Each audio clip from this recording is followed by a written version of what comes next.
will call on members of the public wishing to speak. You can participate by going to the reactions icon, pressing raise hand, not the wave or thumbs up, and only press it once. If you press it a second time, your hand will go back down. If you are on the phone, it is *9 to raise hand and *6 to unmute. Be on the lookout for a prompt asking you to confirm unmuting once the co-chairs call on you. The chat is for technical support only to help with Zoom software problems, not to ask questions of co-chairs. They will not see the chats.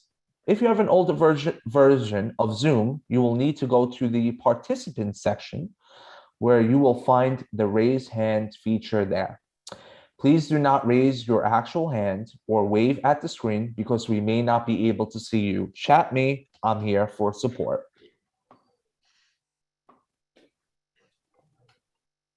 All right, thank you, Zachary. Mm-hmm. So let's get started. Good evening, everyone. I am Craig Lader. I'm one of the co-chairs of the Congestion Pricing Task Force of Community Board 8, along with Alita Camp. Hi, everyone. Good evening. Thank you, Craig. And this is the November meeting of the Congestion Pricing Task Force. We will start with the first item, which will be very brief. That is a recap of any developments regarding congestion pricing since our last meeting.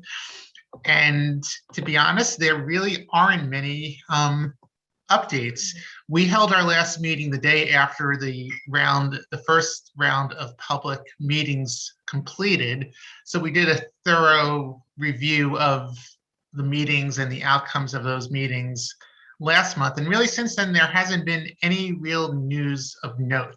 About the only announcement that I have is that there's going to be a second round of meetings regarding environmental justice. The one for New York State, there were 3 meetings, one for New York's interested parties, one for those people from New Jersey, and one from Connecticut. The one regarding New York is going to be on Tuesday, December 7th from 6 to 8 p.m. And this is going to be virtual, as all meetings are at this point. But beyond that, there really haven't been any new developments since then. I guess we now officially have a new mayor-elect. And I think there's still question as to what he is going to have in terms of his positions regarding congestion pricing, though he has come out in pretty strong support of congestion pricing. But that's about all I have. Alita, I'm not sure if you have anything, but if you do, please feel free to chime in now. I don't. I was going to make the same announcement you did about additional meetings through the MTA. All right, great. So then let's move on to item 2, which is an introduction. Michelle has her hand up. I don't know if you want to call on her, Craig. Sure. Go ahead, Michelle. Just an offer for additional information. It's not directly related to congestion pricing, but the fact that the MTA just thought it would be worth noting tonight because we consider budget when we're talking about congestion pricing.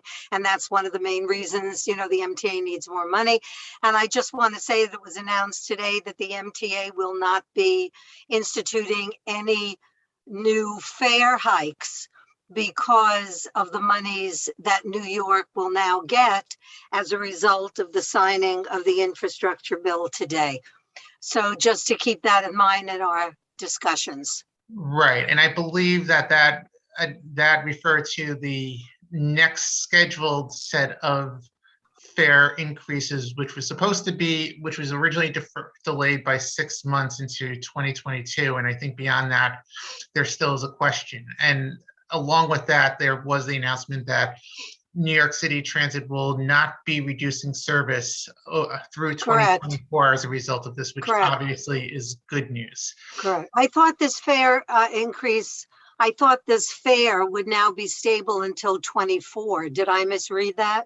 I'm not clear. I thought I read originally that it was not supposed to be until 2024, but then I'm not entirely clear if it was a complete deferral until then or something intermediate. We'll find out.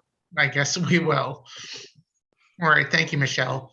All right, so moving on to the second item, which is an introduction to the presentation that's going to occur on December 2nd at our next congestion pricing task force meeting, which involves transportation demand modeling. And I would first off just like to give thanks to our task force member, Rit Agarwala, who reached out to some contacts he has at a company called Replica, which specializes in transportation demand modeling and actually does modeling for the MTA regarding congestion pricing. And just a little overview, and then I'm going to actually let Rit speak a little and provide some context to this.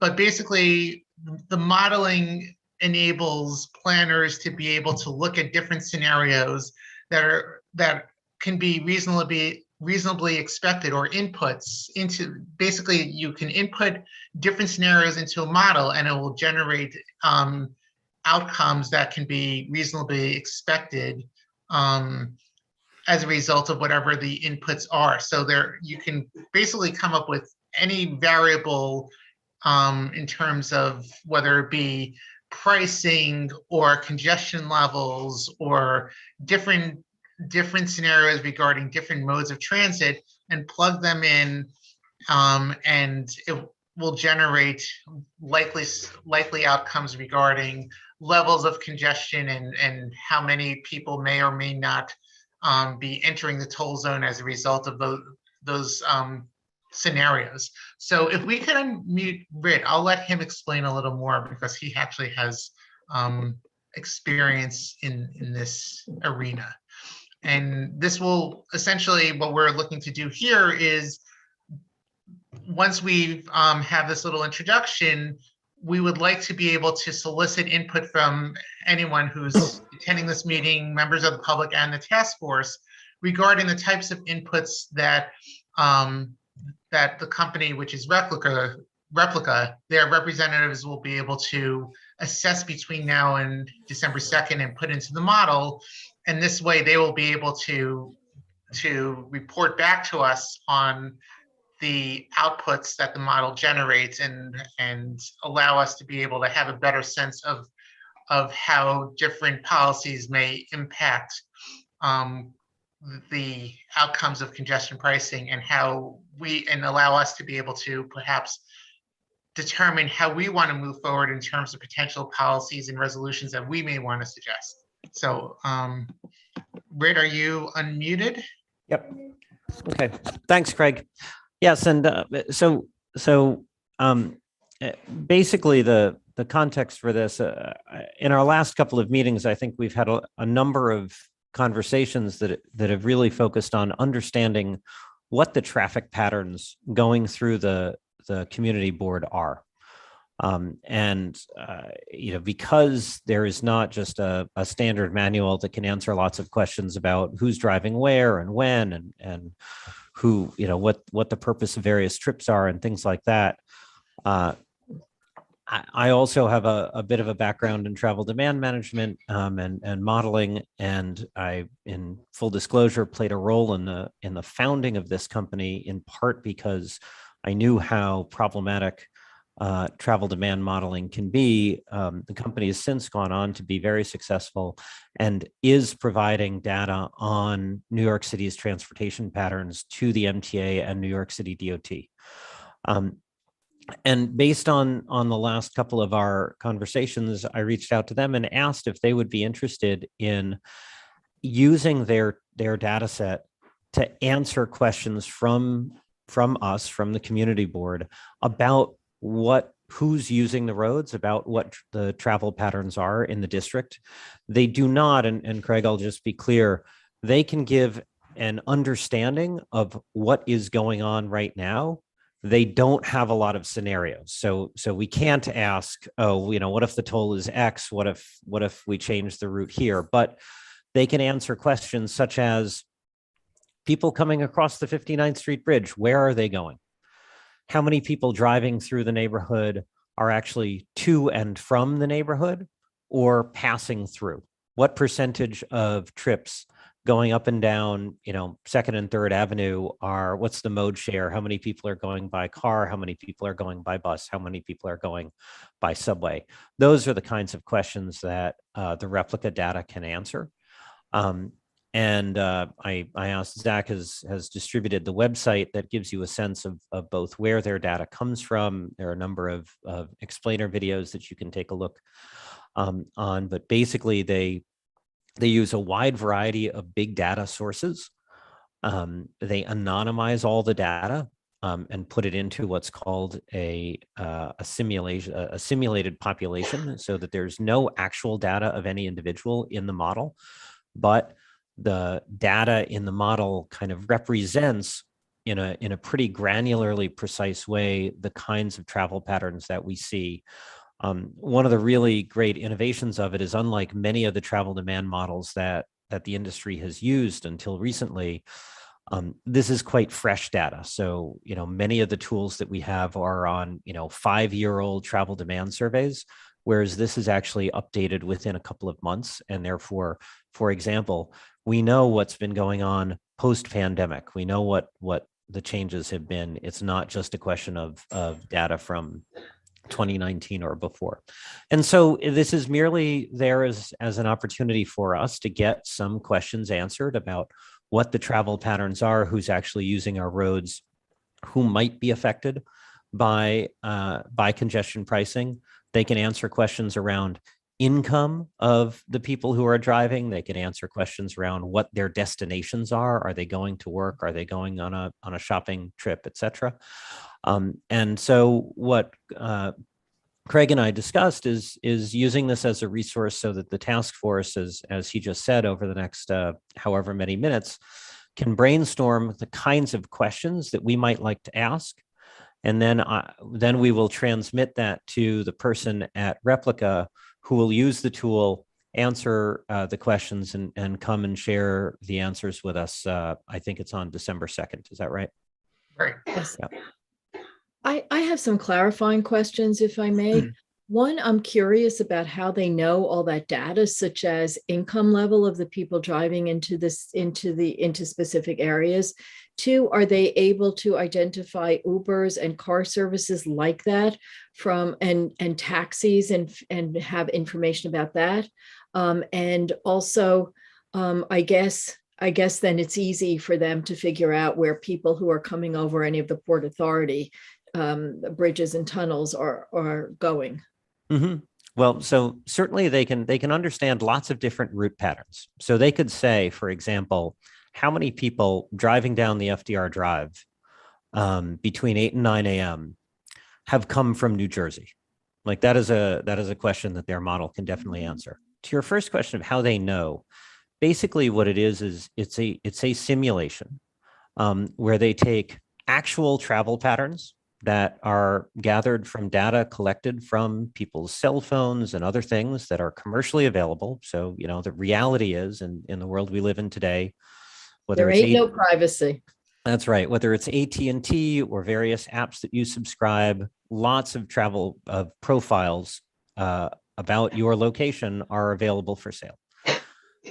In addition, they take census data to understand what the profiles are down to, say, a building. So they don't actually understand how much RIT Agrawal makes because that data is not available to them, but they can make estimates of what's the distribution of incomes on the block that I live on 87th Street, because you can get that out of the US Census, right? And then they match all of that up, basically hash it all up so that there isn't ever a model of me going to my job, but there is somebody from within a block or so of where I am going to within a block or so of where I work. And they know, based on the data that they have, how I travel, because of course, whether you take a bike or a car or a subway, your cell phone basically can tell based on how quickly you go and what routes you travel. And they use a lot of machine learning to figure that out.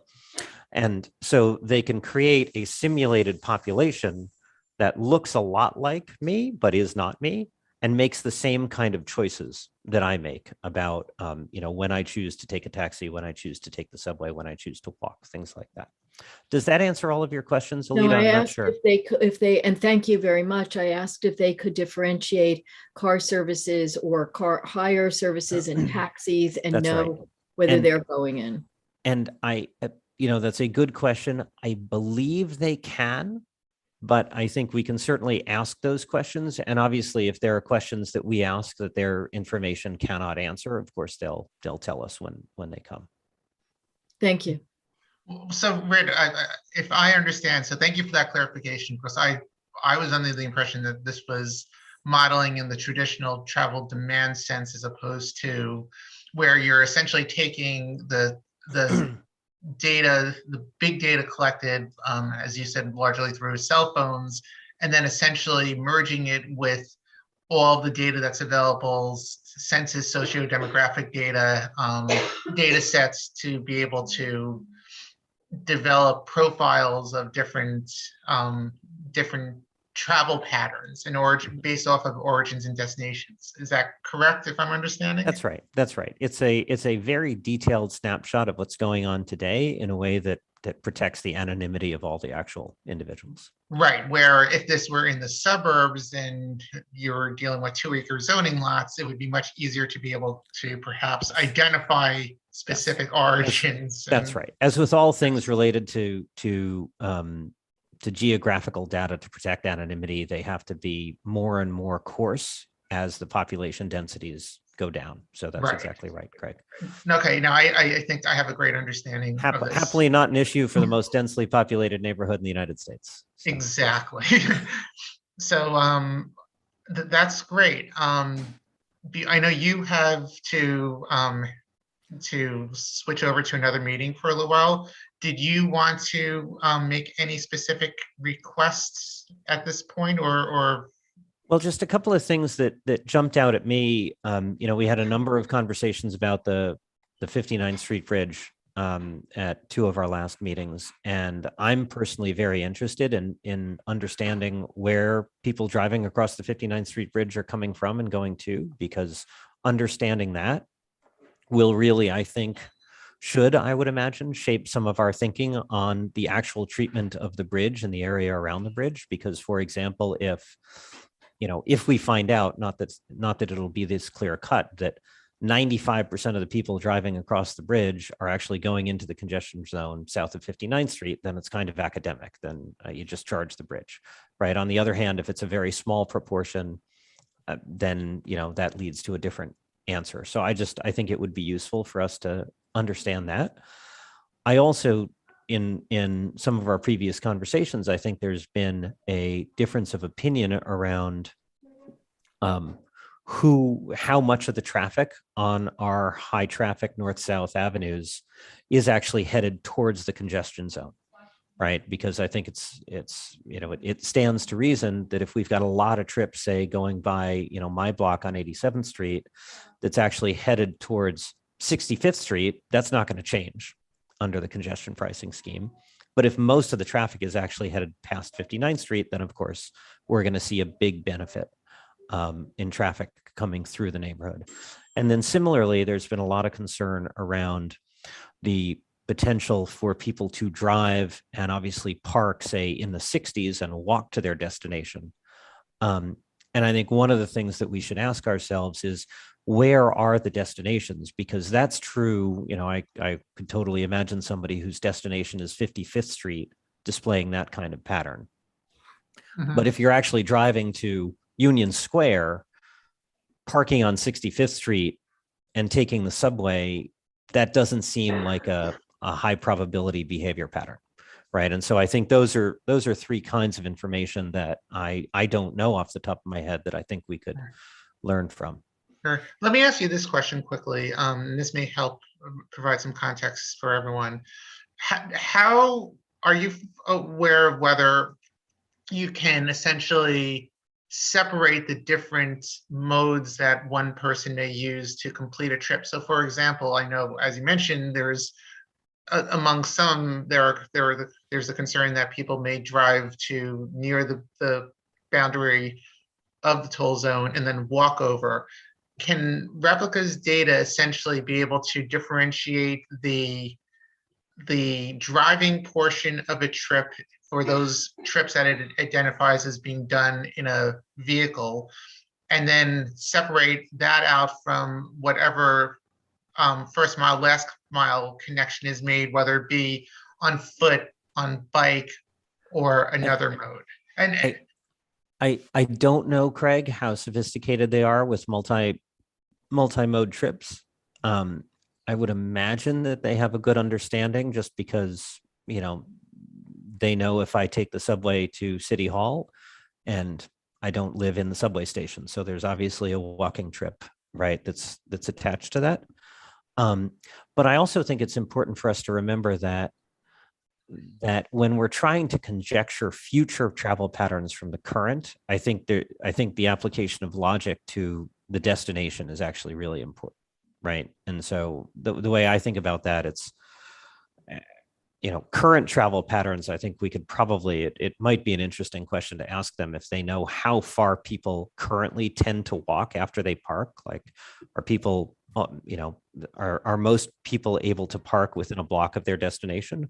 Or is it already the case that people are parking 10 blocks away from their destination? That's perhaps a worthwhile question. But I'm thinking more about this idea, like, what would we assume as reasonable people? You know, how far away from the boundary would you stop deciding that makes sense to park and walk? okay, great. Before you go, you mind if I just see if anyone has any questions Sure, for you? please. Yep. Sure. Well, Aaliyah Hanlon from the public does, and then I had a couple of questions before you go, Rid. I don't know what time you have to leave, but if we could call on Leah. Yeah. And this is Leah, just, if we could just ask for questions pertaining to what Rit is talking about in terms of where cars or trucks or people are going, or the kinds of assumptions maybe or analysis that Replica could do. Right, and please be brief, because I believe he only has 5 more minutes before he has to sign off for a little. Hi, I have the impression that people drive from the suburbs because they don't want to take Metro North or the Long Island. And they may park in a garage in Midtown, or they may park on the street and then take the subway the rest of the way, because what they're trying to avoid is the expensive Metro North train. Is there, does this data give you any insight into those practices? You know, again, I'm gonna say, I think, I don't know whether their modeling currently can distinguish between off-street parking and on-street parking. I think we can go ahead and ask them. I think it's a worthwhile question, and you know, and we can, and obviously, if their model can't answer that, then they'll just come back and say that they couldn't answer that question. Okay, then let's go to Evelyn David very briefly, if you could. Evelyn, Hi. Oh, thank you. Hi. This is just for your modeling people. Do they know about construction that goes on 60th and 61st? The major water, sewer, telephone, electrical, gas lines are all located on those two streets. There's always construction. I mean, what that does to cars coming in off the 59th Street Bridge will just force people, you know, they can't get over to park. There are 20 parking spaces on Park Avenue. If they don't put the line below 60th Street, you can tell the modeling people they're going to cut off 20 parking spaces. Now, your people that do the modeling, do they know about parking in the area and what our concerns are, like major concerns? Also, you keep talking about getting parking spaces. There are no parking spaces. I got to tell you, there are none. If we could just talk about the kinds of questions. Right. So I'll say the modeling people. Yeah, so go ahead. Let me answer. This is based on actual data on where people are starting trips and ending trips. So unlike models where you kind of set up a world and see how the rats run through it, this is based on actual data. So something like the behavior that people have because there's construction going on. If there's construction going on, the model will reveal it because it will change the way people actually travel. So I think that's one of the good things about having data that's so recent, that it's a pretty good facsimile or replica, which is their brand name, of what's actually going on. So there's that. They don't, they don't model like, oh, there are 6 parking spaces on this block and 100 parking spaces in this garage. That's not the way they model. What they model is the trip started here, the trip ended here. And I think a question we have to ask them is, when they say the trip ended here, do they know it precisely enough that it's at that block? Or do they know, no, it was on the street or it was in an underground parking space? I think that's a question that we should ask them. I don't know the answer off the top of my head. Thank you. Bill Ruskin. Unmuted. He's not unmuted. Unmute. Oh, there it goes. Is there any sense of trying to capture the people who live around the 59th Street Bridge and going to Queens regularly?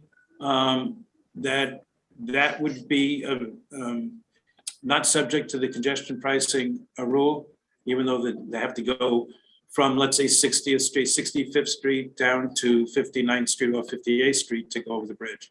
Well, again, the model, I don't think will tell you how many times, say, in a given month somebody goes. It's a snapshot of one day, but it can tell you how many trips start in a given area and end in a given area. So if you want to say how many people go from CB8 every day to, or CB8 on that day to points on Long Island or points in Queens, you could certainly ask that question.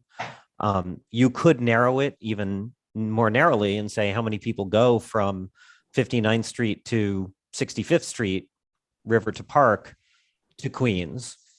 And it can give you the breakdown. It can also, by the way, give you the breakdown of how many people drive, how many people, I believe, take for-hire vehicles. And again, Alita will see whether they can do that. How many people take the bus or the train, and how many people maybe, I don't know, bike or walk. So it'll give you that breakdown also. And Thank by you. the way, it can also, one of the really interesting things, it can do so by time of day. So That's it can interesting. tell you how many people are doing it during peak hours, during the day, and during the night. I just have a quick question before you go. So on behalf of the East Midtown bid, and we just received a letter outlining some of their concerns, can it also parse out trucks and where they're going and where they're coming from? Because there are a number of small businesses in the 60th Street area. And if I got that wrong, Rob, please raise your hand. I believe it has trucks in the model. I do not know, but again, I would encourage us, let's ask the questions that we think are relevant, and let's just see what we get back. We're not going to get answers to everything we hope for. Hopefully we'll get enough answers that it's useful and worth the effort. And then the final thing I will say is we can do trip purpose, right? So again, like some of the questions around people going to work at the hospitals, you could ask, for example, all the people who work in the hospital zone around Cornell, and it's a work trip. How many of them are driving? How many of them are taking the subway? How many of them, et cetera? Like we could ask those questions and where they're coming from. Well, this sounds like it could be really useful information to have.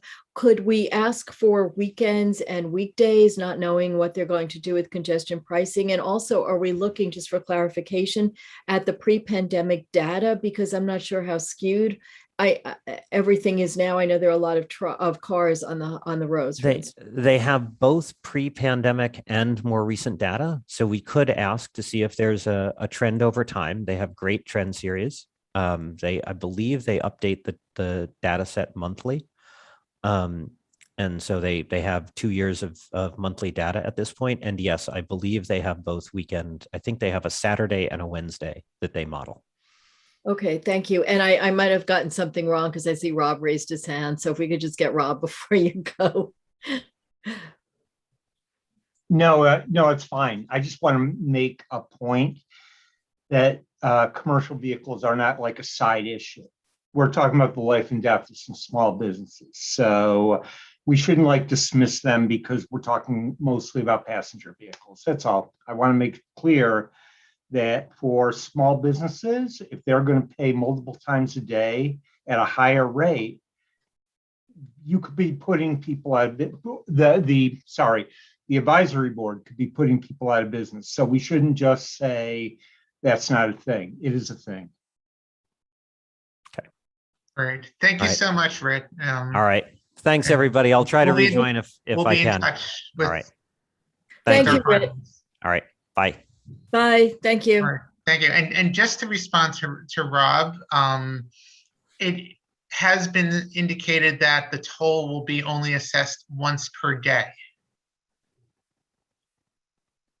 I don't know if there's any discussion whether things would be different for trucks at any point in time, but as of now, during the public hearings, they specified that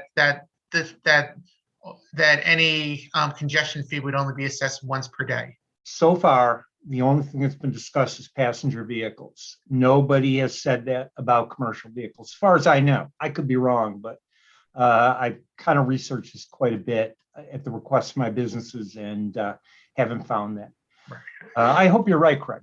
And you probably know as much as I do, but just reporting what was stated at the meetings, and you may very well be right as well, because I think everyone's wondering what happens with trucks and how policies may differ between personal vehicles and commercial vehicles. Right. Okay. Thank you. You're very welcome. So I would say at this point, we can continue the discussion. I think Rit has given us a great foundation for the type of information that the presentation next month will be able to provide us, and we're happy to solicit any questions that anyone may have that we may want to put forward, and Rit can then provide them to Replica and allow them to prepare for the presentation. So, okay, I see there are already hands going up. Is there anyone from the public who I see Matt Yeah, I see Bauer. Zachary, could you unmute Matt first, please? Hi, Matt. Hey,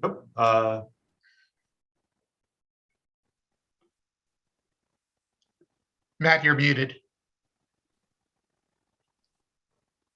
There you go. okay. Hi, how you doing? No, thanks for having me on. And yeah, I just want to also echo what Rob was just mentioning, Rob Burns, regarding commercial vehicles. I too have not heard any specifics about how many times they're going to be tolled. There's a couple other issues that they're not specifically related to RIP, but on the agenda items that will relate to people that have that are on the borderline essentially. And Madison Avenue bid runs from 57th to 86th Street. So obviously we're in that area. Some of the other things that we're concerned about on issues of the border, obviously beyond passenger vehicle parking, but loading. We do have a number of loading zones that are on both sides of the borderline. And obviously, if you're a loading zone, if you're a truck wanting to load and unload, you would want to be in the place that you're not paying the toll. So there's just an issue of just thinking about more comprehensively the loading zone areas, specifically the commercial loading zone areas, specifically around the zone. Right now, they have 3-hour parking for commercial vehicles, and maybe that should be reconsidered, specifically because of its being right on the edge. Another issue of being on the edge is what the physical nature is going to be of the tolling mechanisms. The actual what's actually going to be in terms of signage and in terms of this built environment to enable the tolling process to take place. Obviously, you don't want it to look like you're crossing a bridge when you're walking on a commercial corridor like Madison. This wouldn't look great and would sort of send not a particularly positive message for the pedestrian experience on the street. Finally,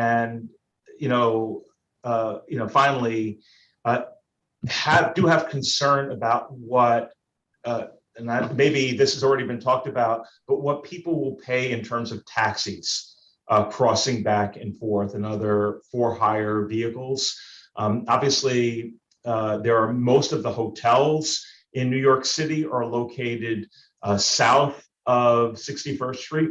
And many of the visitor destinations in New York City are actually located here on the Upper East Side, from the museums to clearly our stores as well. So just there is some concern about what the costs will be for passengers that are taking for hire vehicles, taxis, essentially. You know, it'll be similar to what the current charge is, that surcharge, or anything more. We just don't, we just don't know what it's going to be, and we just don't want that to be a disincentive for people to be crossing if you're staying at a hotel, or actually using, if you're using a hotel on the Upper East Side, but yet have meetings in Midtown, you're using it for business, just that to be a factor, the cost of the congestion charge to be a factor in choosing where to stay. So, but thanks again, and appreciate the fact that the community board is looking into this so closely. Thanks. All right, thank you, Matt. I see Valerie identified here. And I'll just ask if we could hold off on any other discussions specific to the boundary zones, not that don't have to do with the modeling, until after we finish. It's okay, Matt. I didn't want to interrupt, but I just want to make sure that we collect our questions and solicit any input regarding the modeling in the presentation next month, and then we could focus on the next item, which is the boundary zone questions. So, Valerie? No, well, wait a second, Craig, because Valerie was last. We have Michelle and then Billy. Well, wait, is this Valerie Mason, or is this a Valerie from the I public? think it's, I thought it was Valerie Mason. It is Valerie Mason. Oh, you weren't identified as. Just Valerie. Okay. Oh, sorry, I'm calling from my phone. So if I'm out of order, I'll just wait. No problem. Okay, well. Let the others go first. That's fine. No Thanks, problem. Valerie. Yeah, there's something to be said for, and she put Mason, or someone did. Thank you. So There we go. if it's all right, let's just start. So let's just start with Michelle. So does this company, that's Replica, do they do economic modeling? Like when Rich said that they can sort of evaluate income classifications, I ask that because if they do, can we ask them to do modeling in terms of the economics of the MTA and their newfound monies as to whether or not congestion pricing, the economic yield from congestion pricing is going to be as necessary as they thought it was prior to the infrastructure bill. So if they do take economic modeling into consideration with regard to income, can we ask them about modeling that they can do about the economics and the financial analysis of the MTA versus income streams, whether it be from congestion pricing or from the new infrastructure bill? If they do that, that would be valuable information, I think. We can certainly ask. My understanding is that they are primarily focused on transportation demand modeling. And when we talk about the economics, essentially they're just taking socio-demographic data that's made available from census information or the American Community Survey component of the census, and essentially merge those data sets with the origin destination data that they collect from cell phones. So I'm not sure if they do that, but we can certainly ask, and if so, we could make that request. Okay, thank you. All right, so I guess next we have Billy. So I just had a few questions that I would suggest for Replica to look into. One is whether we can try to identify the types of cars and rides that are sort of circling the neighborhood for parking, the neighborhood outside just north of the congestion zone, and whether we can determine how many of those are from community district 8, how many are from Manhattan, how many are out of the city, out of state. I think that would give us a sense about whether congestion pricing might have effects on this sort of idea of people driving in from New Jersey, Long Island, or wherever, and then circling for parking on some of our street space, because I gather that's been one of the purposes behind congestion pricing, to reduce that type of traffic. I also think this question of where people are parking, and someone mentioned this earlier, and I thought it was smart to think about, are they looking for spaces in garages? What types of garages? Where are these garages located? Just to get a better sense of, how people are using that sort of scarce resource. And then finally, I was looking at Rob Burns' letter for East Midtown Partnership on a concern about residents in the vicinity of the tolling zone who own vehicles, and how congestion pricing will affect them. So maybe Replica can look at not for hire vehicles or taxis or commercial vehicles, but private vehicles owned by people who live in the vicinity of that 60th Street border. And, how many of those rides are kind of, for lack of a better word, forced into the congestion zone. And maybe Craig and Alita, we can kind of figure out the right wording, but the basic idea being that people who really just, it's inevitable, they're going to get into the congestion zone. Maybe they live on 60th Street and the parking garages are on 59th or 58th, whatever the example is. It'd be good to try to identify the nature of that problem, because I think once we know that, then we can figure out, okay, is there a very small sliver of people for whom some sort of exception can be made or some sort of relief can be provided? Or is this not as severe of an issue as thought? So I'd like to get a better handle on that. Maybe Replica can help. Great. Thank you, Billy. All right, now it's time for Valerie Mason.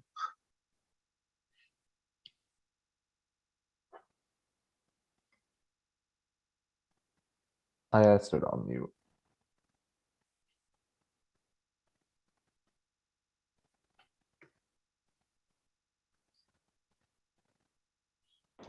Okay. There we go. Hi, sorry about that. I'm actually walking the street. It's not that easy. I came to the conversation a little bit late.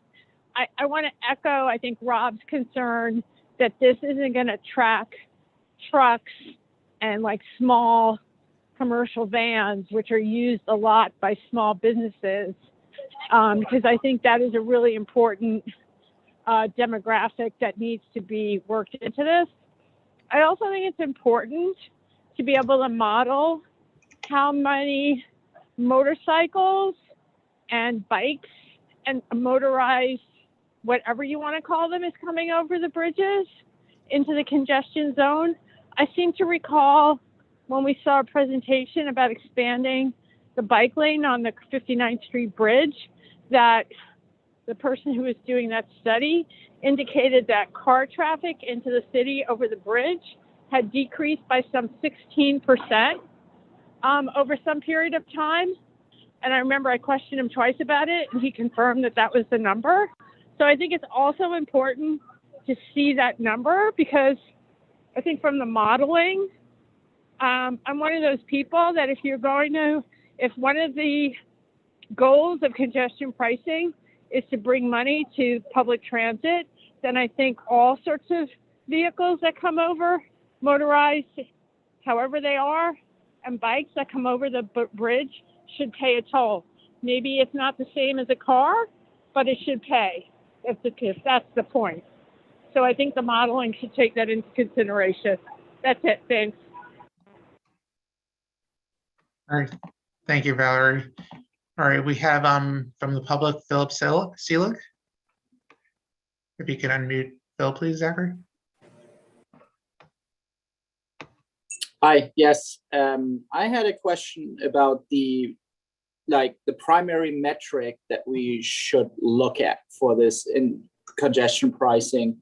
And is it, in the end, is it money raised, or is it essentially like decrease in trip time versus some other trade-off? What is it that we sort of hope to achieve, right? What, like the prior speaker mentioned, the primary objective. this? Is it reducing pollution? I mean, I've heard a lot of different things, raising money for the MTA.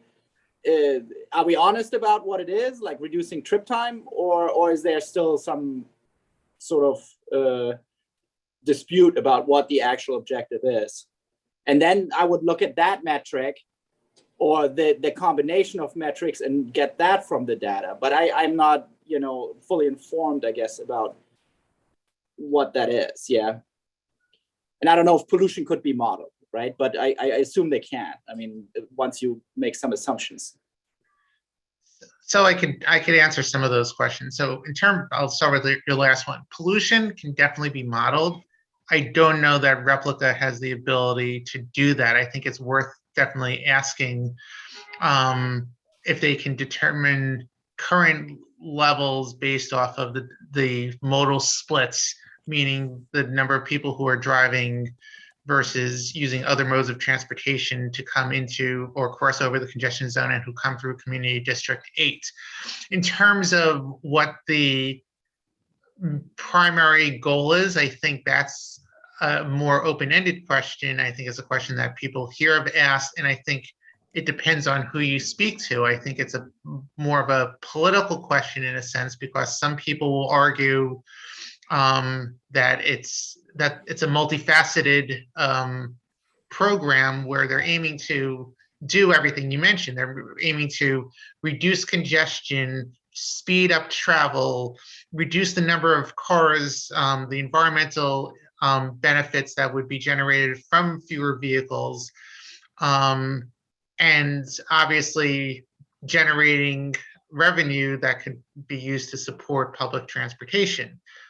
Which one is prioritized, I think, largely depends on who you're speaking to. And I think we've heard various answers from many of the different public officials and agencies that are involved in this. But from the standpoint of what we can ask Replica, I think there are some questions in there, and I'll try to synthesize it so we could possibly get some feedback. All right, next we have Elaine Walsh. If we can unmute Elaine, please. Thank you. This whole issue of congestion pricing has gone on for years. As president of the East 86th Street Association, we were the only civic group at that point, there were new ones since, who opposed congestion pricing. I am confused. Is it about revenue for the MTA? Or is it an environmental and health issue? Because indeed, the MTA doesn't see that they have a financial issue since they're not raising their fares and they are getting a surplus of funds from the feds. The environmental issue and health issue had to do with, wouldn't it be great for people to ride a bike? Well, we're not talking about a bike now. We're talking about all kinds of motorized vehicles, unlicensed, both for the individual riding it and for the vehicle, that is being allowed to use our streets with no enforcement. When I look at what the concerns are, and I look at congestion pricing, it is an unfair tax on those of us who live in Manhattan particularly, but the other boroughs. It is a cheap shot by the electeds who were too weak to take a stand. If we want revenue in the city, we used to have a commuter tax. Put it back. It will help. But right now, I'm totally opposed to the whole concept of congestion pricing because of the impact on our particular community. I know that the institutions have already been to the garages asking to lease space and knock out individual constituents or residents of the neighborhood.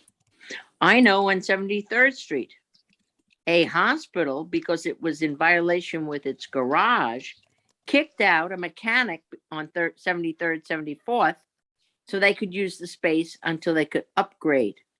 So this whole thing on congestion pricing, you know, I don't know where it's coming from other than a tax revenue, which we no longer need.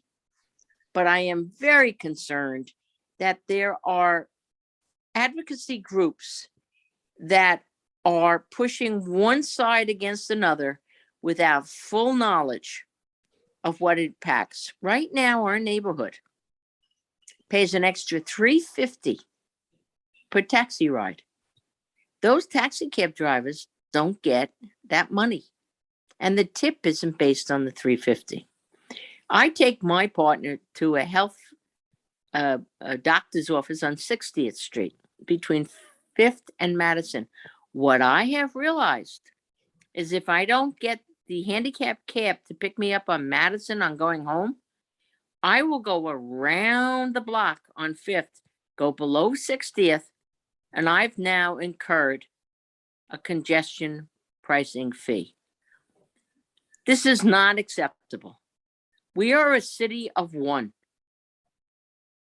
But it appears that our neighborhood, once again, is being unfairly taxed. And I will not get into where I see the other taxes going on. But we cannot support, and I know the board took a vote on this, which I totally disagreed with, but we cannot have congestion pricing in the city. I don't see a logic for it. When I testified years ago on behalf of the East 86th Street Association, downtown, there was a big hearing. It was amazing to see the MTA unable to discuss their finances.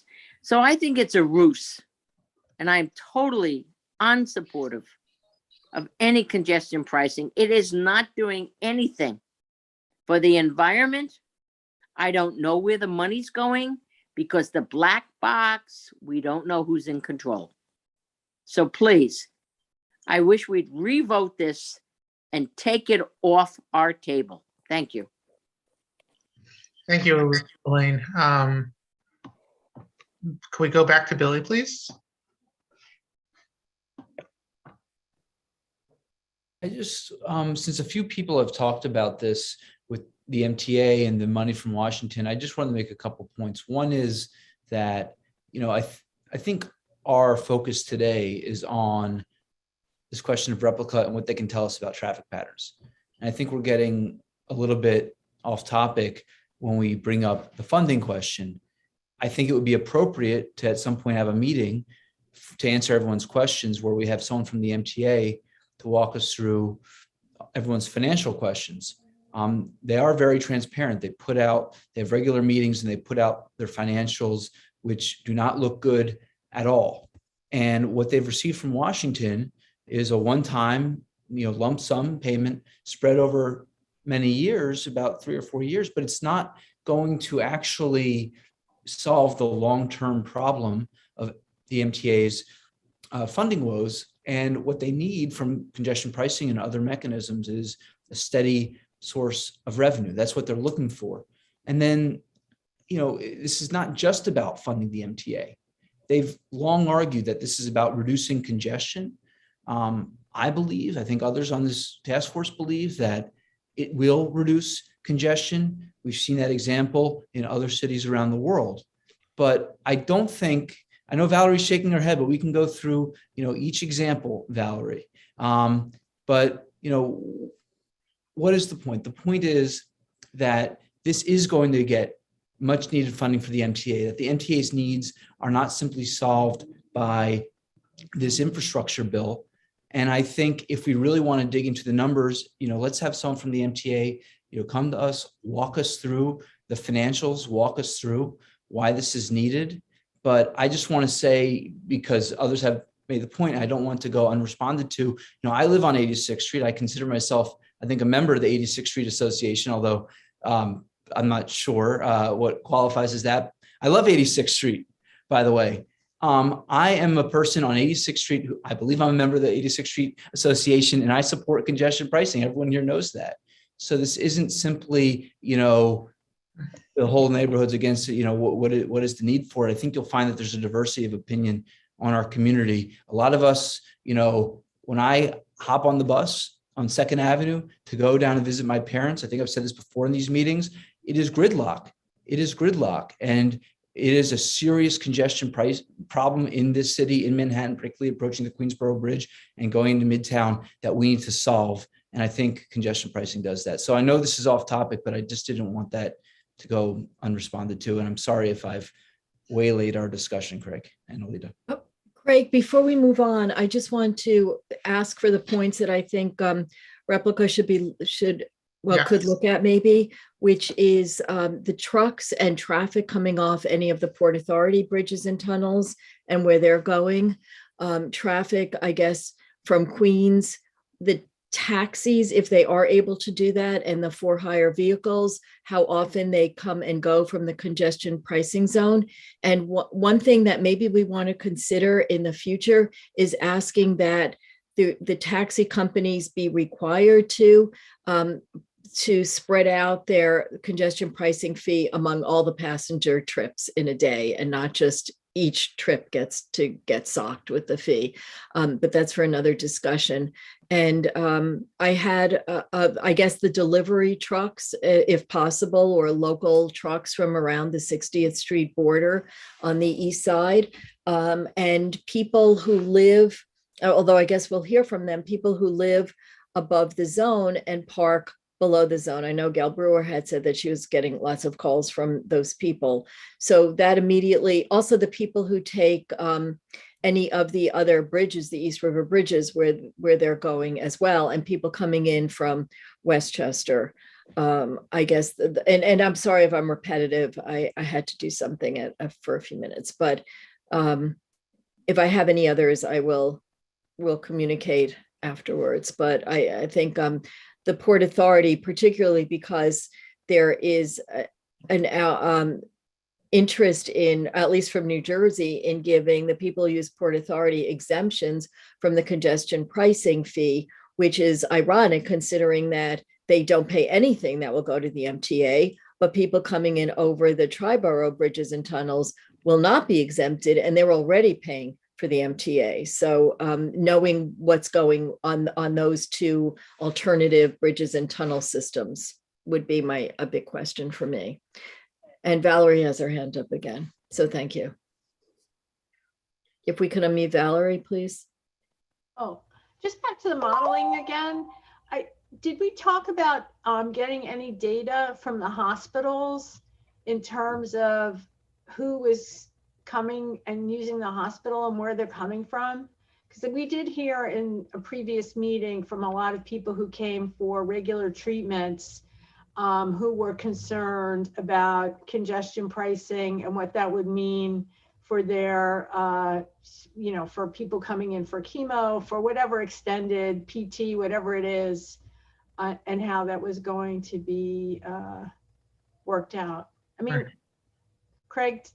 Well, I was going to say too, Rick had mentioned, he had alluded to the hospitals and mentioned that one of the things that Replica can assess is trip purposes, and you could break that out by different timeframes as well. So essentially you would be able to come up with calculations as far as where people are coming from that are going to our hospital district, and likely do a breakdown based off of time and perhaps even mode as far as where people are coming from, how they're getting there, and times of day that they're coming and going. I don't know if you'd be able to differentiate between visitors and staff. Perhaps they would be able to determine it if they're looking at data over a larger period of time where they could see if this is a regular trip. But that's generally what I was a little concerned about that, because when I heard him mention it, he said Cornell. And when you think about it, for purposes of congestion pricing, the corridor is actually a lot longer, because you're talking about NYU Langone in the middle of the zone. And so you're going to have people who live on the Upper East Side who may be going to Langone, and that's going to be an expensive trip, I think. So that's one of the questions I think what you're getting at, and certainly this is worth requesting, is if if we can tell how many people are going from our district to some of the larger medical centers that are down in the congestion zone, including or especially NYU Langone. But it's hard to tell, Craig, whether they're repetitive patients or visitors or one-time visitors, because he said they take a snapshot of a day. Right. And It may not be possible, but we'll be able to at least, even if it's a snapshot, know some basic metrics in terms of how many people are making that trip, and we can see how many people are crossing the zone, either crossing the zone from Community District 8 or driving through Community District 8 on our internal road network, meaning not on the FDR Drive, and then headed south and ending up in the NYU Bellevue area. Yeah, well, I guess what I'm really asking, and this is really a question for you, Craig. I mean, if you isn't the way to avoid the pricing to get on the FDR Drive? I mean, I could just see like this is like a complete gridlock because everybody from, let's say you live on 86th Street and 86th Street and you go to Langone, right? You're always going to try to get on the FDR Drive. And so the pollution argument for congestion pricing, in my opinion, gets shot down right there because you have such a narrow highway. I mean, is that out of the zone? I'm asking the question. Well, in that case, once someone were to get off the FDR Drive and exit down in the 30s, they'd be assessed the toll. The FDR exemption is only for those vehicles that are staying on the FDR Drive and then say going directly onto whether it be the Brooklyn Bridge or the Battery Tunnel. Okay. So you have to bypass the whole zone is what you're saying. You've got exactly. Once you exit the limited access highways, essentially the FDR Drive, or I believe West Street may be exempted. So I'm smiling. And that's a little. I'm smiling because people are going to be stopping on the FDR Drive and exiting and walking towards Langone. I mean, it's going to be hilarious. Just to avoid, people will be slowing down like they do at JFK and drop you off and then keep going. I mean, it's going to be like, and then we'll have like those pedicabs taking you from the FDR to Langone, and Langone will pay for it with a sign. Craig, I'm sorry, Valerie, am I interrupting you? I'm done. Craig, I don't know if anyone raised Roosevelt Island, but if people are driving from Roosevelt Island to Manhattan, they are or going the other way, they are necessarily going to be on 60th Street. And so I don't know if it would be, I think, interesting, because if there's any kind of residential exemption, maybe and I know this isn't the topic, but just in preparation for that discussion, maybe people on Roosevelt Island would ask for something. So I think one of the things we can ask for is who is coming and going from Roosevelt Island. Yeah, I think that's something we've definitely brought up before. And again, I think this speaks to the central question of how is the bridge being treated. I think one of the post-analysis discussions that we'll hopefully get some clarification on is whether everyone who's on the Queensboro Bridge is going to be told, or whether there are going to be different treatments for different people who are coming and going via different entry or exit points. So for people driving from Roosevelt Island, essentially the question is, if the toll zone is inclusive of 60th Street, are people who are coming south on 2nd Avenue and then crossing over the Queensboro Bridge, are they going to be assessed a toll by just crossing over 60th Street and entering the bridge or not?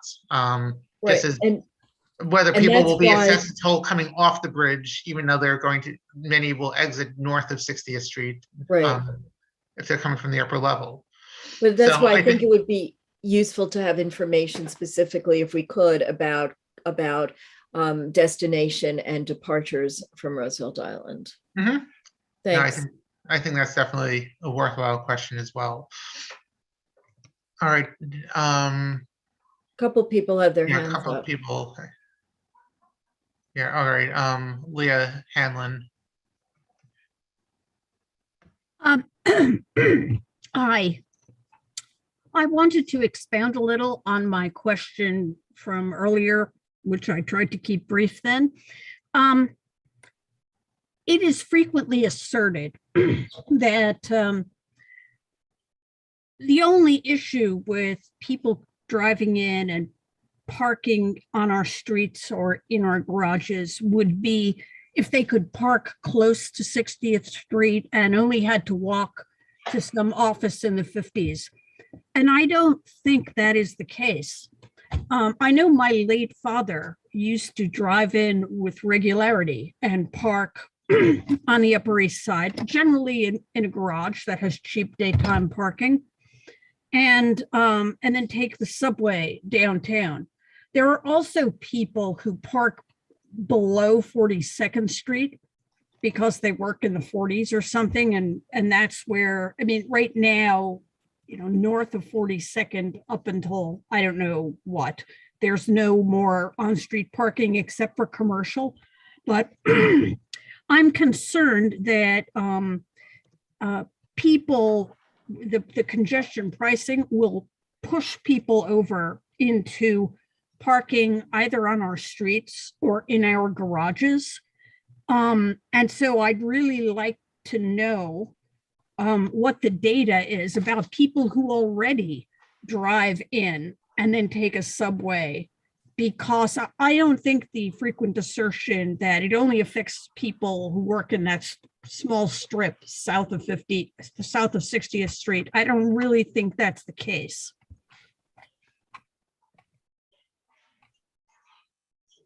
All right, got it. Thank you, Leah. Let's go back to Elaine quickly, and then maybe we can move the agenda. I just wanted to follow up with, and I don't know what the exemptions will be, but I think identifying, well, who uses medical facilities? I don't know how you would do that survey, because there are so many medical facilities that are doctors' offices connected to the hospitals that are on 60th, 56th, et cetera, et cetera. So, you know, I'd like to know how they're going to model and try to figure this out, because I don't think I would be in their survey.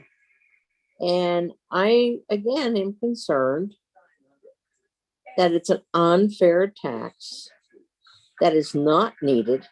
And I'm not going to get into what's the quote unquote environmental, because that was never the issue. It was money.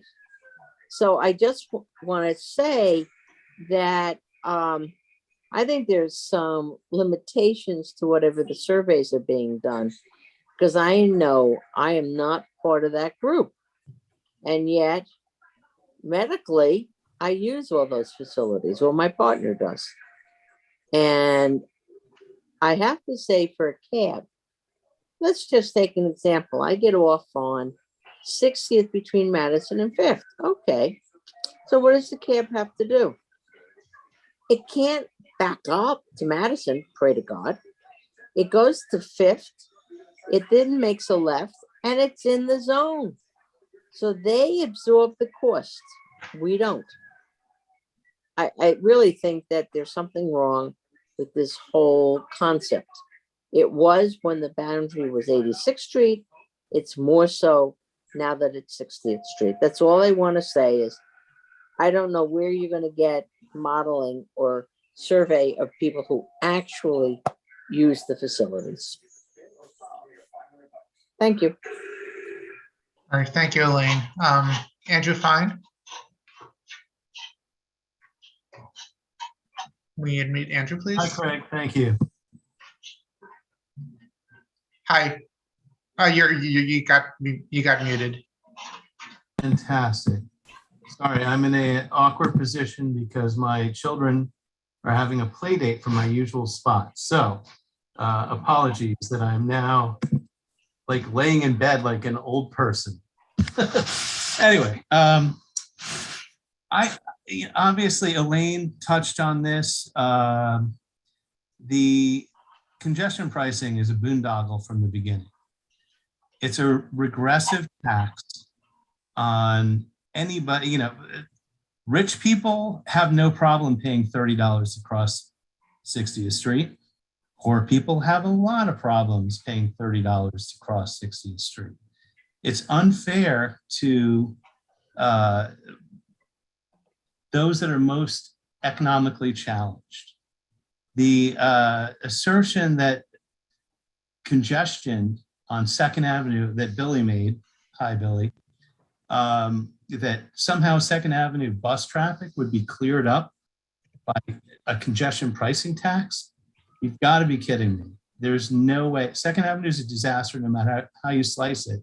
But if you put a toll on 60th Street and 2nd Avenue, there's no way that 2nd Avenue will ever be even remotely clear. Finally, the MTA, the whole argument here was the MTA needed more money. And the MTA in the interim has gotten a lot more money. They got $8 billion and they got billions on top of that. They've gotten so much money that they're not going to increase fares. They're not going to decrease service despite the fact that ridership is down 50%. They're being completely irresponsible with the money they're being handed. And we're expected to just hand them more money. The $1 billion that they're expected to raise through congestion pricing, guess what? They're going to leverage it to borrow another $15 billion. This is circling the drain. The MTA does not know how to handle cash. And the answer here is just to give them more cash. And who does it really benefit? Who are the people that are complaining about congestion for their cars, for their Ubers, for their Suburbans, for their Escalades?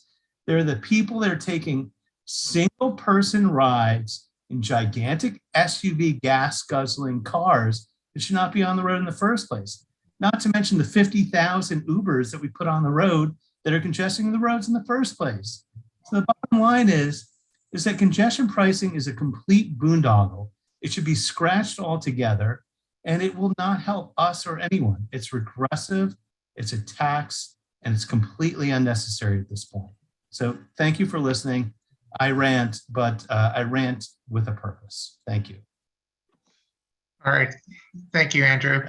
So I think we'll move the agenda, but before we do that, I just want to mention a few things that I had come up with that I want to just at least publicly state that we may want to consider asking. So that includes just how many times per day are people crossing the boundary, at least from our district. When you say people, Craig, could we differentiate between, if possible, and I'm sorry for interrupting, taxis and Ubers, trucks, and I don't know if we wanted to look at sizes of trucks, and also cars. Yeah, we could do that. I could clarify that. Thank you. I'm particularly interested in just how many people are currently driving through Community District 8 into the zone, and how many are originating in Community District 8 and then crossing the boundary. And I'm also interested in, for those who are driving through the zone, where are they coming from? Are they coming from north, or are they coming from the west? I think there could definitely be some interesting situations where people may change their patterns depending on how the 60th Street boundary works, where people would perhaps be crossing currently under just below 60th Street. And if the policies change, that maybe they would be more likely to use the transverses. So I think we need to try to decipher that. I think we may also want to know some of the information regarding some of the data for the points for how people are driving to and from the 50s, not just the upper 50s, but even just the lower 50s as well, because again, that may impact how people do interact with the boundary. I also was going to say, I'm interested in just the breakdown by the time of day and how many people are specifically coming from the west side to access the Queensboro Bridge, just in alluding to what I was talking about before. And finally, I'm interested in parsing out some questions that would relate to the number of people who currently are perhaps coming through our neighborhood, and then ending up going out through another crossing that may then shift over to the FDR Drive, because I think one of the things that could be an impact is if there is more congestion on the FDR Drive as a result of people shifting to it and overburdening the FDR Drive. So those are just some of the other things that I just want to put out there as well. Sorry. Yeah, so I guess I'm sorry. So I guess, Alita, what we'll do is I'll go through this, we'll compile our notes, and then we'll send Rit a list of the different topics that came up. Replica will not be able to obviously do everything, given that our meeting is in just under 3 weeks, but I think they'll do what they're able to do and hopefully be able to give us some good insight that we could use as we try to develop our recommendations. Just under 2 weeks, actually. 16th December, yeah, just over 2 weeks, yeah. It's on a Thursday, so 2 weeks. Right. But also, except for the FDR Drive, where trucks are their trucks are prohibited, every time you say people driving, I'd like to specify the trucks and the different modes of transportation, and also look at, if possible, those scootery things, other two-wheeled transportation devices too. If we're going to do it, we should be thorough. Yeah, I shouldn't be talking people. I should be talking vehicles, and we could definitely try to get some information regarding modal splits. I think for the purpose of what we're trying to accomplish, it may matter less in terms of whether people are using bikes or walking or scooters or something else, rather than it really focusing on the impacts of cars and trucks and perhaps motorcycles. Right.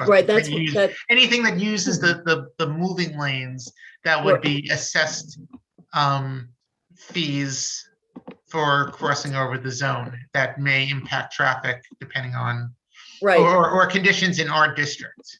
I think really that's our goal. I was thinking of the motorcycles when I was talking about the scootery things, but also if trucks like UPS and Fresh Direct pay an annual fee and get lots of parking tickets and don't have to worry about them, I'm wondering if that's true. I'm wondering about whether they would also have a flat fee for congestion pricing for the year and could go back and forth as many times as they want, as many days as they want, while the local trucks, the small business trucks, don't have that. And as I guess Rob pointed out, I just wonder if that would be an impact, even if it's just once a day, or in terms of fairness. So I think if we could figure out who the trucks belong to or the size, and I know small businesses can use big box trucks, and we don't have the huge 18-wheelers, but I just wonder if there's a way to figure out who are the bigger chains that may get special kinds of treatment. That I have a feeling may be harder to do based off of the data that Replica aggregates. But maybe it's something we should keep in mind. That's something we should definitely keep in mind. I think from a political standpoint, it would be extremely problematic if the MTA or the state were to ever provide something similar to what you're referring to as the stipulated fine program, where companies essentially pay a specific amount to be able to double park and park illegally as much as they want. And essentially, rather than paying the amount of the tickets that is accumulated over time, they are paying a stipulated fine, which is, I think, often much less than they would otherwise pay. And I think personally, I believe that probably contributes a lot to many of the congestion issues we have, because that is a primary factor of contributing to double parking that creates a lot of congestion. Well, I think they park with impunity when they might not if they had to pay tickets every time they did that. Maybe that's something to look at in the transportation committee. I know you've been talking about it, but these are issues that really have, I guess it all weaves together, impact on traffic in the zone also. It definitely does. So I'd say let's move the agenda and let's now have our focus discussion on the boundary zone. And anyone who wishes to discuss concerns specific to that area, and even provide any potential direction as far as how we may want to develop a future resolution. And I would suggest that we don't do one tonight because I think the presentation next month may largely inform some of the things that we may want to ultimately decide upon, but we can certainly begin to talk about that tonight. Is there anyone from the public who has comments and concerns specific to the area around the boundary? And if not, members of the board? Yeah. And if people don't have so much, that's fine, because we are going to revisit it next month either way. And if they don't, I have some comments, so or questions. Right, Evelyn? Evelyn, David? Hi, everybody knows my concerns about all views. Main lines on 60th and 61st, and when construction is, so praying that they put the line below 60th Street. And the more I look at this, for people coming in and going out, it should really be even lower, below 60th. And I've spoken to people in Senator Kruger's office who the last conversation I had said, oh, so we should put the camera on the south side of 60th Street. And I said, yes. So people can go down Lex and make the turn on 60th to stay out of the zone and then go on Park and Park or whatever. The other thing is, I do have a question. December 2nd is a CB8 meeting, right? It's our task force meeting. Right, okay. And December 7 is the MTA meeting? December 7th is the MTA's meeting focused on environmental justice issues. Okay, so will the public will we be able to have some questions or sign up to speak on that? Or I suppose I can call Liz Kruger's office and Senator Kruger's office and find out in advance. That public meeting, anyone wishing to speak may sign up to do so. It's on the MTA website.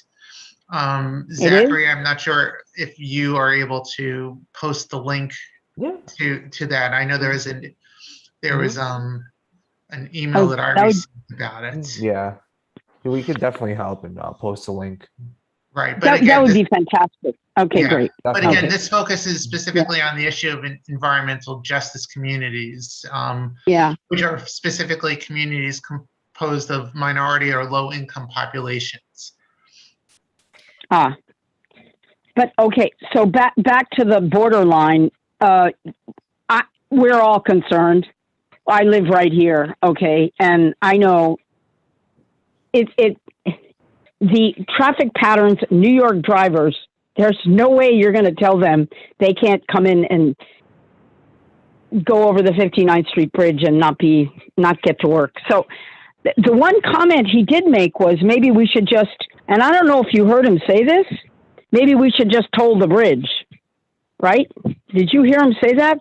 I heard that, because they're concerned that people are going to get off the bridge and go onto the 63rd Street entrance and then go up into the east side. So I don't know. I'm foreseeing many different things that are really awful.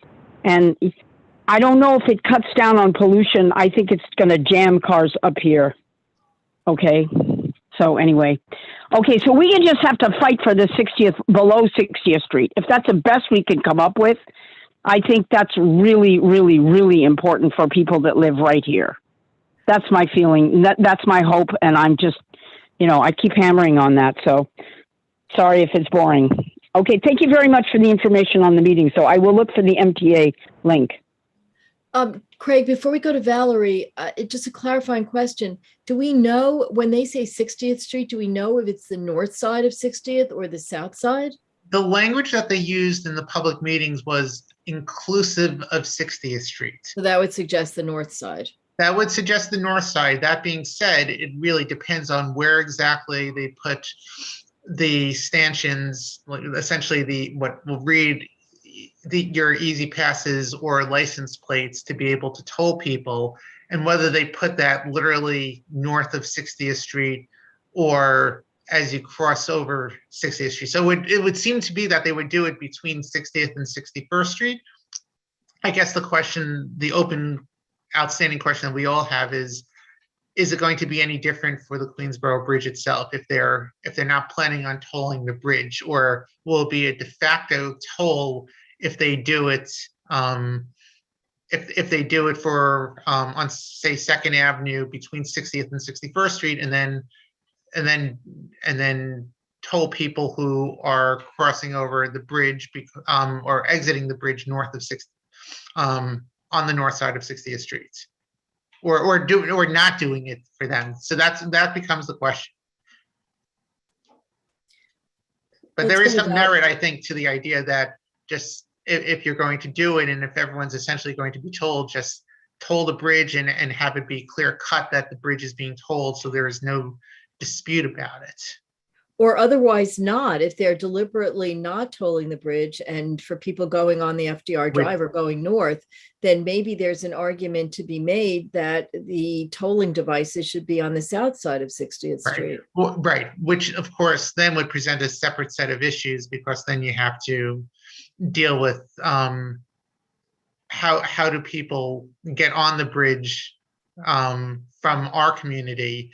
And will they now all head to the one entrance that's not south of 60th Street, which that if the 2nd Avenue entrance is not tolled? So that way, because then you'd essentially be sending everyone to 60th Street to access the bridge, or I'm confusing which way the streets go over there. But I know I am too, and that's because I think it was not thought out in great detail. But let's go to Valerie. Valerie? I think that's what I was really going to ask you, because I don't understand. I mean, when we first talked about this and you were coming off the bridge, if you didn't go across or on 2nd Avenue, they were talking about if you took the 59th, the 1st Avenue exit to come off 1st Avenue, you weren't going to be tagged with entering the zone. Is that still not the plan? We don't know. Okay. I was hoping that they'd clarify that during the public meeting. Yeah, I mean, I think when you're talking about economic justice, I mean, you have to be able to let working people get back to their houses some way without not having to pay to get back to their homes. I mean, that just doesn't seem right from an economic justice point of view. I mean, I forget about whatever this is supposed to accomplish. I think that's pretty muddied right now.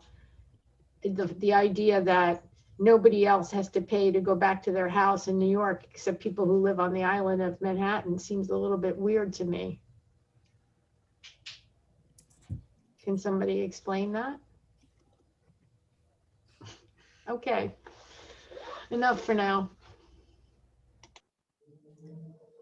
Andrew Fine has his hand raised. If we could go to Andrew. And thank you, Valerie. I know you're muted and I can't read your lips, but it's a question. Andrew? I'd be happy to hear whatever Valerie has to say, always. And I agree with her, 30 to get home for a working person, regardless of your race or your economic status, is a pretty high price to pay just to get home and just to roll off the 59th Street Bridge. My question in terms of logistics is, when I cross the Triborough Bridge and I pay the Easy Pass toll, there's a flash. I guess it's a license plate reader, or they take a picture of the car that comes across. I'm just wondering, on 2nd Avenue, on every avenue, that has these toll readers, are they going to have literally hundreds and thousands of flashes going off right outside of the apartments? People live on the avenues, and I'm just wondering, has that been considered, how they're going to read these plates? No, but that's a question that I was going to raise as well, is what are the aesthetics of the license plate readers going to be? If you're going through a toll booth, they will say it doesn't flash like that when you do your Easy Pass, but it says Easy Pass paid, and it is some kind of device, but it lights up, but not with that flash, which are really like fireworks it can be, or sparklers or something. So, and as Matt Bauer raised earlier, what will the particular devices look like? Will they be something going across the avenue? Will they be poles on the corners that will read? How will they read middle lanes? I don't know. And I think it's really important to get answers, especially for residential and historic districts. It matters. Yeah, just logically, I would figure that they're probably going to have to put those really thick poles across each intersection that they're tolling and have those flashing lights, unless they've come up with a better technology. But my other concern is, pretty obvious that the E60s and beyond will become a parking lot, and the pollution will just be, the congestion will be moved rather than priced out of the city. And unfortunately for us in the 60s, 70s, and 80s, we'll have to deal with the circling vehicles and increase of air pollution and asthma. So that's my logistical concern, is just a ton of cars south of 90th or north of 60th Street. Thank you. Well, I was actually going to, in response to that, I think one of the things that we should definitely be focused on and trying to perhaps learn from the presentation is the habits of those people who are driving in the 60s and how that may inform the future parking policies in the 60s.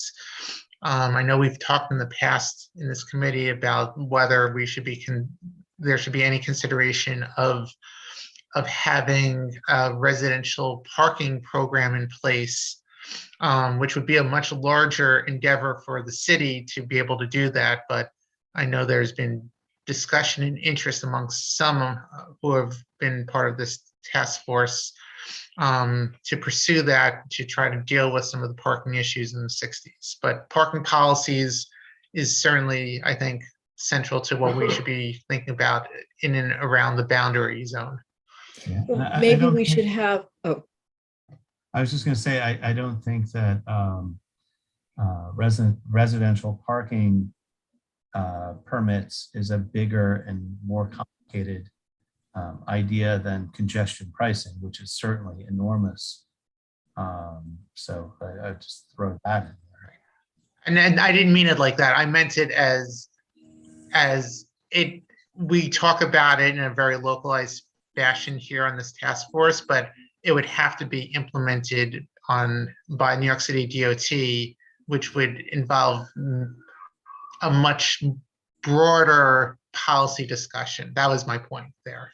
Right, thank you. And the only other point I would make is that you also have to consider express subway stops as a logical place for cars to attempt to park in order to avoid a $30 fine for tax, or whatever you want to call it, for crossing 60th Street. So of course, 86th Street, as Michelle and Elaine would probably agree with me, would become another magnet for traffic, which didn't exist previously. That's just a logistical concern. Well, I wonder if there are any models to make predictions like that. I don't know. It doesn't sound like something that Replica could do, but it would be worth figuring out if there are. And I know we looked at the congestion pricing plans in other cities. I wonder if there are any lessons from those cities in terms of parking, and also in terms of what kinds of devices they use to read license plates. Maybe it's or to read if it's a placard, or and not the kind that we condemn, but anything else, what they use, because that broad across the highway system would not, I think, would be very difficult. But I don't know if that professor, Craig, and I'm terrible with names, from in Illinois, would have any data about what their devices have been in the other 5 cities. I could definitely take a look at his report and see if he touches upon it. And I'm sure if the MTA has a plan to implement congestion pricing within a year or thereabouts, that they must know exactly what kind of devices that they have in mind, because Well, they're along, aren't they? If I'm not mistaken, they have a vendor or in place that they're going to be working with to essentially design the tolling mechanisms. So I don't know if it's been determined yet, but I thought that they have been moving forward with, or either they have a firm or they put out an RFP to retain such a company to complete that. Okay, well, I hope they work quick. All right, thank you, Andrew. Michelle? Yeah, I would say that whatever design and whoever is creating this, it should go to the design commission, and we should make a formal request that any design be presented to us, just like any design of street furniture or in the parks or anything. That they're sort of in charge of it. I imagine it's the design commission that would be working with the MTA or the DOT or whoever's doing this. But I think we should make a formal request that presentation come to us and that our input is sought before any decision is made. What often happens is the city signs a contract before they ever come to us, and then they just come to us to show us what it is that's a fait accompli. And I think we should put in a request or make it known in advance of that. Now is not too early to say that before any contract is signed, whenever designs are presented, that we want to see them.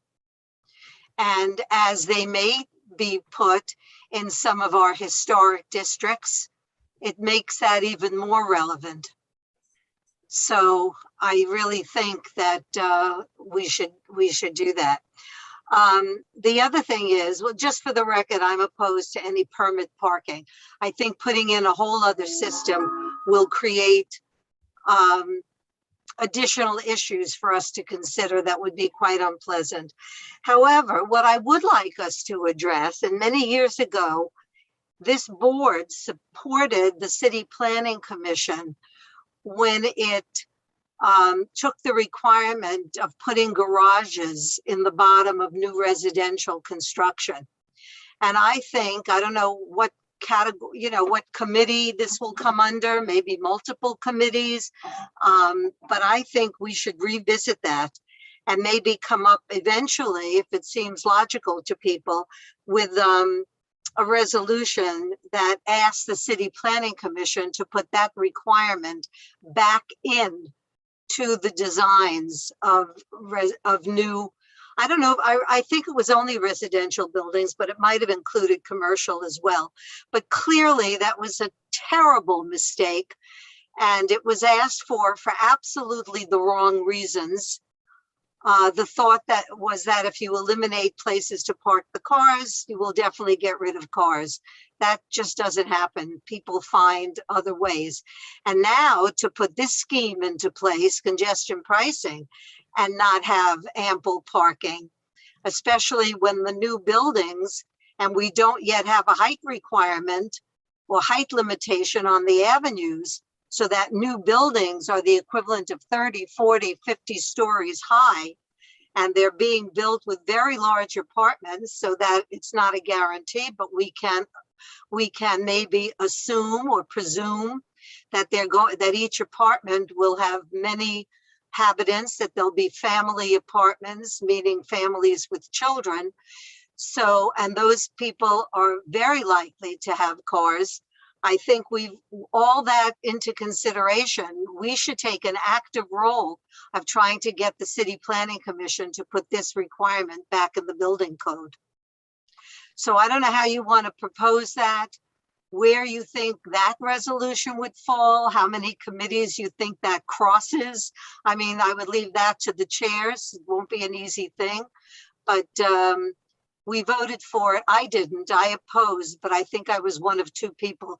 But it was it was foolish of the City Planning Commission to suggest it, and it was very foolish of this board to support it. I hope we can undo it. Yeah, that would be a transportation issue, and would probably be also a zoning issue as well, because I'm pretty sure that parking requirements are incorporated into the zoning, New York City's zoning codes.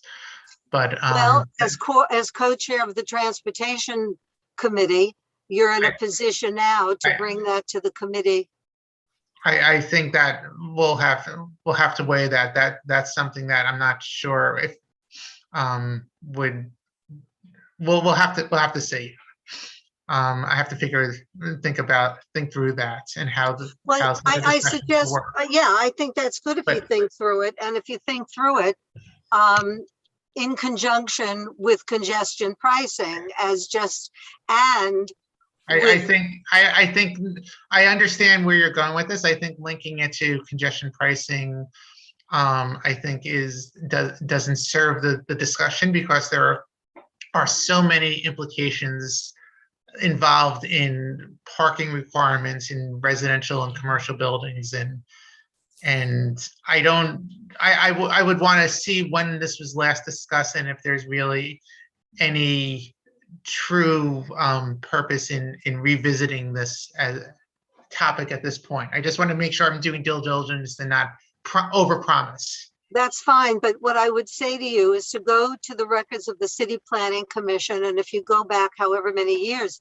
it's in our archives at the board office. But at the time that this became a thing, buildings were not building to these heights. You know, they were talking about, and when I say stories, I'm talking about the 10 feet that we used to consider a story. Now they're calling the Blood Center of 334 feet, they're calling it a 16-story building.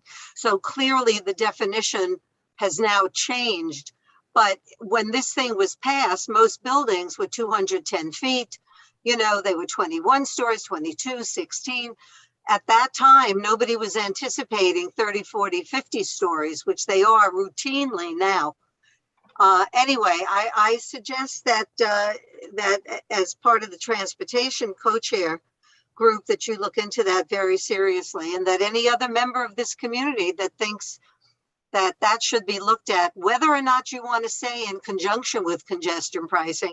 You certainly can't say that the implementation of congestion pricing will have no effect on the parking and all that, because that's pretty much what we've been talking about for a good portion of the evening, is where are all these cars going to go if they want to park up here and walk or take public transportation into the zone.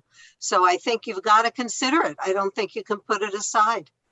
Yeah, no, I think part of my point is that because we're really talking about new construction, that any major impact cumulatively would take years in terms of if there were different parking requirements and how long it would take for there to be an increase in the number of parking spaces. Yeah, well, whatever.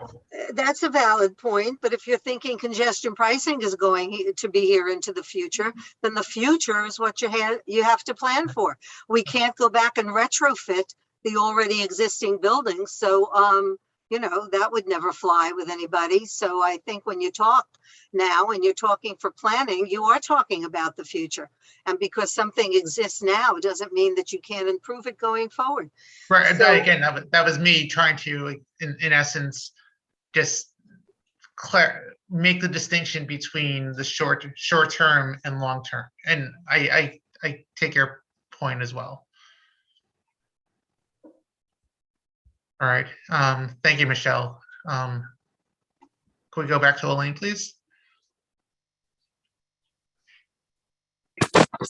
I agree with what Michelle said, the whole concept of let's not build a garage because if we build one, they will come was a false scenario. Our community has lost tremendous amounts of parking garages for development. I do not see why we cannot pursue through zoning to re-examine and require, and the buildings wanted, additional parking space. The Allen building on 87th between Lex and 3rd was a garage. They were going to, and they did build a nice building, and they were going to have less parking there. And the board asked them to increase the parking spaces because we needed it in the neighborhood. There is no reason why we cannot, because there are certain medical buildings that have all included parking space.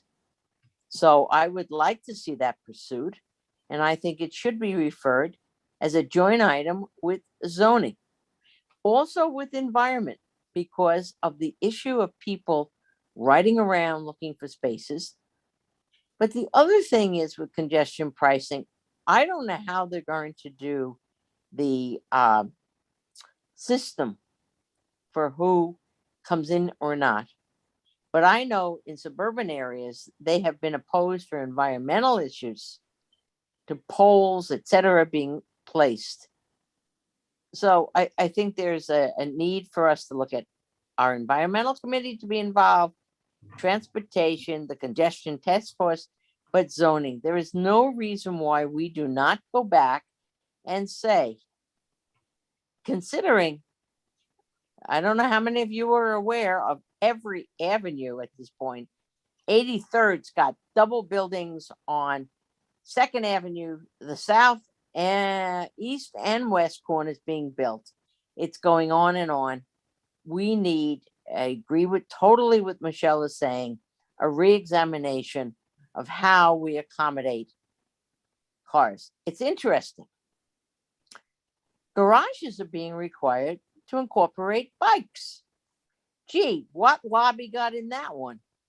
So let's please look at how we accommodate cars. People want to come into New York, but they want to leave. Thank you. All right, thank you, Elaine. Let's go back to Rit, and then I think we should try to refocus our discussion on the boundary zone issues specific, because I do think we're getting a little bit out of our purview here, talking about minimum parking requirements on a citywide or district-wide basis. Yeah, I have a couple of comments on this. Rit had his hand up. I know, we'll go after Rit, of course. Okay, yeah. Oh, apologies, and I'm sorry I had to duck out for that hour, but I'm back. I did just want to, given some of the things that I heard, I do think it continues to be important for us as a task force and as a board to remember that less than a third of Upper East Side households own a car. And I think it's important for this committee and this board not to lose sight of the fact that we should be representing the entire neighborhood and not just the people who have cars. And the reality is that most of our neighbors do fine getting around without a car. I'll just leave it at that. Thank you. Rit. Alita, Thanks. I'd like to look at small businesses around the boundary and how to protect them. I don't know where their trucks park. I don't really know what choices there are. Matt brought up the loading docks, but I don't know if they're there, if they're right at the edge and cars are coming in or trucks are coming in to pick things up or drop things off and they're coming from the north, then I think it's just worth looking at how to protect small businesses, which are under so much stress, whether they're on Madison or on First Avenue. Also, Gail Brewer, as I mentioned before, she's gotten a lot of calls. It's cars, sorry, Rit. that for people who live north of the border, but they park south of the border, are they paying fees?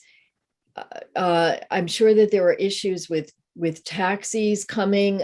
Again, it's the $3.50 fee, but how much do people who live on the border and are only going to a hospital or something, if there are issues relating to that? But I think that there are a lot of issues exploring people who live right around or who have small businesses right around. I guess the office buildings really end at 57th Street, I think. Maybe so that's not so much an issue, but for the small businesses, we've heard a couple of times about the need to help them out or just help protect them from excess fees or from fees depending on what's going on with them. And so it would be interesting to learn that. All right, great, thank you, Alita. And then I'll just say, as I think I had alluded to it before, I'm particularly interested in looking at parking policies in the 60s, especially those related to loading zones and how we may want to adjust things once the congestion fee goes into effect. I also, obviously, I think the underlying issue, I think, largely revolves around potential exemptions that we may want to grant to specific groups that are in this boundary zone, especially, I think, Alita, you alluded to some people who may live outside the zone but house their car south of within the zone. I think that's an interesting case. I think a lot of this goes to, I think Billy mentioned this as something that we would want to see if Replica would be able to determine, which is how many people are essentially being forced into the zone because of where they're situated, being on a street where if they were trying to, where if they exit a garage, they're automatically going to be entering the zone, even if they're starting north of the zone or trying to get from one point to another, where the configuration of the direction of the roadways drives someone into the zone, things of that nature, where we may need to figure out how to make it a little more fair for people. So those are, I think, some of the things that I'm interested in as well. So unless anyone has anything further, I think we can now just talk about next steps. Does that work, Alita? Yeah, it does. I'm just trying to think if there are any questions relating to residences by the zone and how they may be located. If there seem to be a lot of them up on the very eastern edges, maybe not so many by the western. I don't know if that has any impact, but just the whole idea of taxing people who live in or near the zone and drive through. For me, there's a fairness question in general. I think when that professor talked about the other congestion pricing areas, they were not as heavily residential as ours are. And so that people can be deterred from driving into the zone. But when you live there and you drive to work or you drive for business, it makes it much harder to do that. It's not a luxury trip. And so I'm just wondering about that. I don't even know what the question is or how to phrase it, but it's just a concern out there. But yes, we can certainly move on. And again, for next steps, that I know we've done it, the double taxi fee is a problem for a lot of people. And if it's possible to look at that again in terms of some kind of resolution in the future, I think it would be worthwhile. I frankly think we should get the commuter tax reinstated, but I know that's not happening based on Danforth. So next steps would certainly be to look at, I guess, what we get from RIT, to have a resolution on 60th on the boundary and see where that may, how RIT's data or Replica's data might influence what's going on over there, Roosevelt Island. But I know you have a lot, Craig. Yeah, I think essentially we know next meeting we'll have the presentation. We'll be able to hopefully learn a lot and be able to use the findings to be able to hopefully craft some of our recommendations for the boundary zone. And I think we are anticipating, assuming there's time for it, that we can start the broader discussion regarding exemptions. And I think I don't know that there's going to, I may try to come up with some further questions for replica that could help us get to the central question of if there are any specific types of vehicles that should receive exemptions based off of data. It may be more qualitative at the end of the day to talk about whether it be equity issues or whatnot to determine who we may want to suggest be eligible for exemptions. But I think we could hopefully make inferences based off of understanding just who exactly from our district is crossing the zone and trying to hone in, especially on some of the medical trips that are taking place, see if that's something that we may want to further look into, or determining whether there are, if there's any way to learn about who is using different types of vehicles and trying to craft policies based off of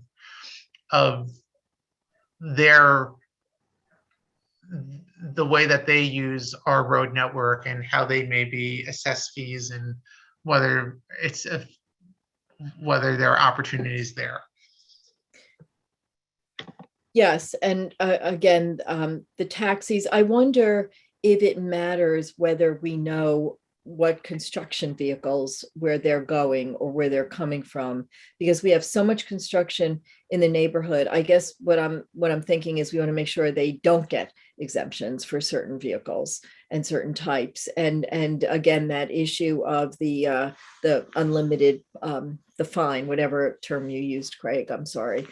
Stipulated fine program. Thank you. But I don't know if we want to know anything about construction trucks, if it will matter.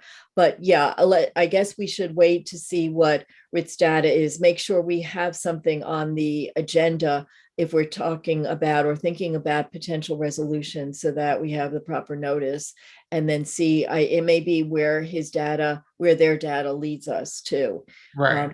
And I'm also, I'd like to know, I guess, Port Authority, and maybe this comes from another source, Port Authority traffic versus the Triborough Bridge traffic, because if they're talking about exempting, again, at Port Authority, or that New Jersey is pushing for it, Port Authority, there seems to be something inherently unfair. Right. Well, I think, right, we'll be able to ask, and I had planned on doing so. We'll know how many people are coming from New Jersey. And really, it's then breaking down the number of people who are coming from New Jersey via the George Washington Bridge, which definitely should be able to be discerned from replica, and then coming down through our district, whether it be via the FDR Drive or via the street network, and then crossing into the zone. Because really, the Port Authority crossings that we're talking about that really impact us are the Right. Lincoln and Holland tunnels and the George Washington Bridge, and people coming in via the Lincoln and Holland tunnels are they're south. Are south, unless they're coming in and specifically the impacts there would really be felt on the highways if they're going to be, if they're going north, for those who are going directly from the bridges, from the tunnels to West Street to cross north of the zone. Except to the extent that they're going to hospitals, right? If there are doctors or nurses or other people, but the Tappan Zee also brings people into the city. But what I'm thinking of right now is New York is vulnerable economically because people are not returning to work. They're not returning to work on a full-time basis, or maybe not returning at all. So if people, for instance, are taxed not only for the very high toll on the port, and I don't think they should be exempted really, but I wonder what the impact is if they're told a high price on George Washington Bridge, for instance, and then they're paying to go into the zone. So that's something like, I don't know, $30, $40 a day, maybe. Will that cause businesses to relocate or not to reopen in New York? And how much damage will that do to the economy? I don't think these questions can just be answered in isolation. We don't know the impact. With the pandemic, a lot of people have left, or some people have left New York. Businesses could easily go. Office buildings are not necessarily reopening. They could maybe move to Westchester, Rockland County, New Jersey, where land is cheaper, and not have to do that if they're getting complaints from employees, or it's just too expensive to deal with the double toll and real estate. I don't think they should be exempted, but I acknowledge that the double toll is really high. So I don't know if that's an issue or not. It's definitely an issue that the MTA is thinking about, and clearly that was the central discussion in the public meetings that focused on New Jersey attendees and stakeholders. And I think there's a lot of negotiation that's going to be taking place at the highest levels of government in regards to how that may play out in terms of whether there will be offsets or not from New Jersey Port Authority crossings. Right. But again, it's broader than just the fairness of it. It also has to do with businesses and economic impact. And so I don't know what other issues bleed into other economic or housing considerations or anything else. And so I'm just wondering how we can ask, how we get enough information to even ask the questions, much less get data to answer the questions. So that's kind of my thinking broadly. And our next steps is to see what data we need in order to be able to evaluate some of this stuff. Mm-hmm. No, I think that makes sense. Okay, well, if no one has anything else, should we entertain a motion to adjourn? We certainly could entertain one, champagne and all. Is there a motion to adjourn? Oh my gosh, you guys aren't even raising your hands. Are you just numbed? Okay, we got a thumb. Well, yeah, Rick raised from his hand. Michelle. We need a second. Okay, I think we got one from Billy. We got it. Okay, well, with that enthusiastic motion to adjourn, Craig, shall we? Happy Thanksgiving, everyone. Yes, and we'll see everyone in 2.5 weeks. And we'll see everyone at the full board meeting. But in the meantime, yes, 2.5 weeks. And happy turkey, and thank you. And happy Hanukkah for those who celebrate, because Hanukkah is before our next meeting. That's right. All right. Good night, everyone. Good night. Thank you, Craig. Oh, and thank you, Zachary and Will. Of course.